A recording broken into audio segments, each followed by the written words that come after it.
Well, hope you're having a terrific Thursday out there. I'm Marlon Bowling with you, your tour guide to the ag commodities. In case you missed it, we had some weekly export sales data that came out today, and it was before the markets opened on the daytime session. But the numbers actually came out before we closed up the Globex trade, too.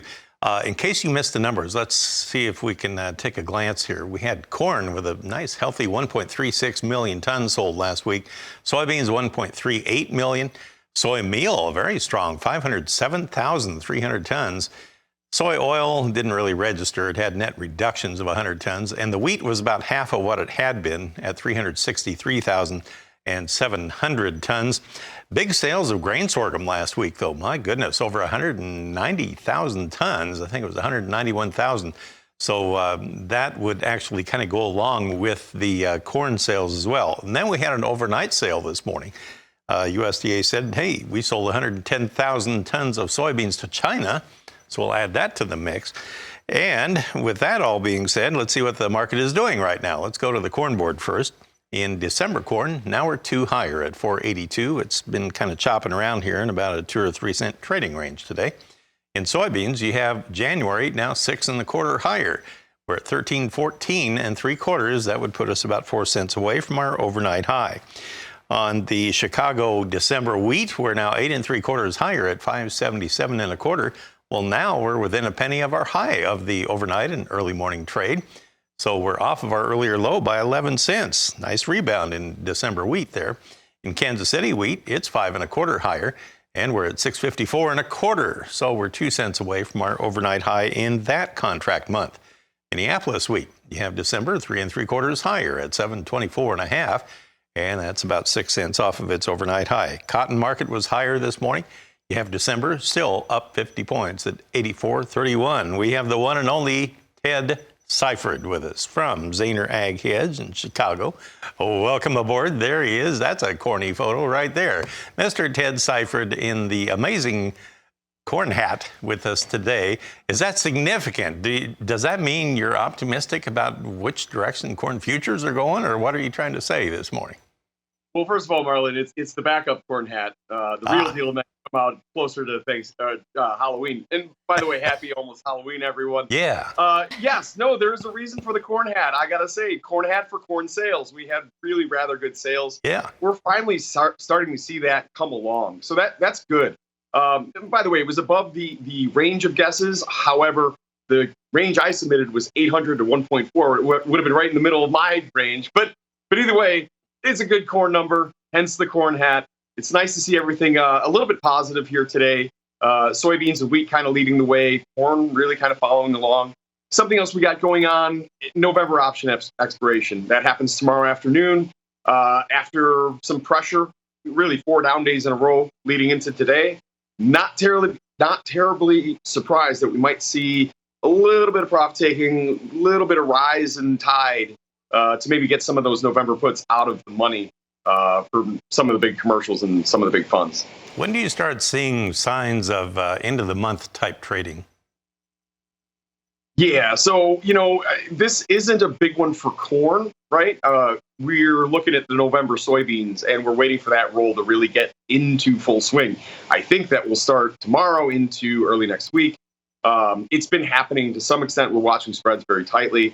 But as far as like new money coming from the funds and things like that, I don't know. You look at what's happening in the stock market right now. I'm not sure we're going to get that this month, right? And it's not a new quarter. It's not a big one.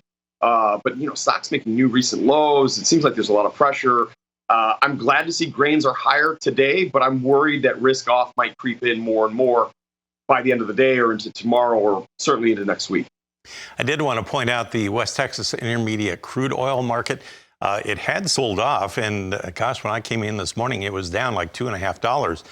But it's kind of working its way back here in the last hour of trade or so. You currently have December West Texas crude now $1.31 lower. It's at 84.08. But, well, look at that. It's just like I said, it's $1.50 off of its earlier low this morning and trying to work its way back. So interesting there. Of course, you can almost tell by whatever the crude oil market is doing how things are going in the Middle East. They're pretty closely related here right now. Ted, we will come back in just a moment. We'll take a look at our livestock trade. Had some pretty sizable export numbers there to talk about. We'll do that when we come back. All right, now let's focus on our livestock trade, beginning with live cattle trade on the futures. Here's a look at our quotes provided by Bar Chart. Well, they just keep squeezing that front end there. Earlier today, we only had 2 months that showed a plus sign. Now we only have one, and that's the October contract, which is basically about ready to expire here. October is 47 higher, but the active December contract on live cattle, it's turned lower by 7 cents. Whoops, now it's unchanged at 179.42. So straddling the fence on December, we have February 32 lower at 181.17. And on the feeder cattle market today, we have the November contract 95 lower at 237.10. That's about $1.40 off of its earlier high this morning. And if you look at January, it's down $1.12 at 235.42. All the deferreds January on out are over $1 to the downside. And then you get to lean hogs, and right now December now 57 higher at 68.07. And you have February lean hogs $1.02 higher at 71.72. Right now you have February and April over $1 higher. So we go back to Ted Seifried here of Zaner Ag Hedge. I want to bring up the beef and pork export sales numbers here, Ted, so we can review those too. The beef sales really came back, 21,300 tons for this year and next year. Pork went backwards a little bit to 28,600 tons. But how do you rate the performance in livestock so far today? Well, first of all, Marlon, it's really good to see that beef number come back off of a market year low, which was virtually a zero number last week. So that's nice. But it's not really doing much in the way of giving us any sort of strength in the cattle complex.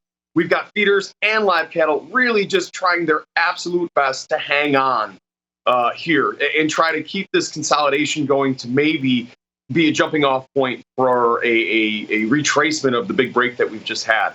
But I got to say, it doesn't give you a warm and fuzzy feeling at the moment. You look over at the stock market, anytime you see the S&P down 30 plus points, it really makes you worry about what might be happening there as far as consumer demand. And yeah, you know, a lot of people talking about the potential for a much bigger slide in the stock markets going into the later half of fall and winter. So there's that concern. I think, by the way, that's actually helping hogs a little bit. But yeah, the cattle are just really trying to hang on. We need to hold in here. We have any chance of really having a halfway decent balance after the really massive slide that we saw, especially in feeder. Well, by the way, do you think there is much of a chance to refill that gap that we left about 3 days ago on the live cattle there? Yeah, so markets like to fill gaps, Marlon, but that doesn't necessarily mean we have to do it in short order. Right. I think, you know, that is really kind of my target for a bounce or a retracement of this big break that we've had. In order to say, hey, look, that was just a correction and we're still in a bull market, we have to at least fill that gap. If you partially fill that gap and then start to head back down again, that's a really bad sign. But yeah, that's what I'm looking for. That's my target on a balance. All right. Well, thanks for donning the corn hat this morning in honor of the corn export sales. That was awesome. You need to put that on again. But anyway, yeah, if you ever run out of a use for that, you can use it for a canoe. Thank you. I appreciate that, Ted. Great stuff this morning, and we'll talk with you again soon. Ted Seifried of Zaner Ag Hedge.